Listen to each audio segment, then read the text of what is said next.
نحمده ونصلي على رسوله الكريم. سامعین محترم، طلباء سے، اسٹوڈنٹ سے لاک ڈاؤن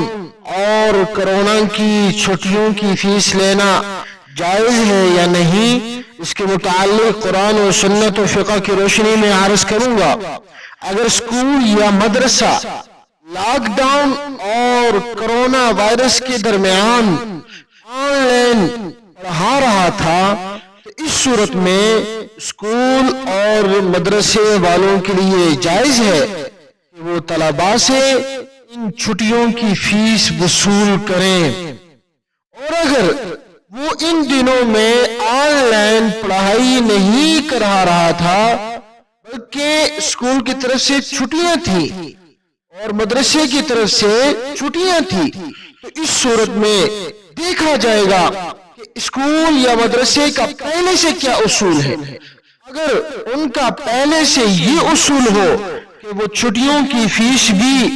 وصول کرتے ہیں تو ان کے لیے فیس وصول کرنا جائز ہوگا، اور اگر ایسا کوئی اصول نہیں ہے تو پھر چھٹیوں کی فیس وصول کرنا جائز نہیں۔ اللہ سبحانہ وتعالی ہم سب کو عمل کرنے کی توفیق عطا فرمائے۔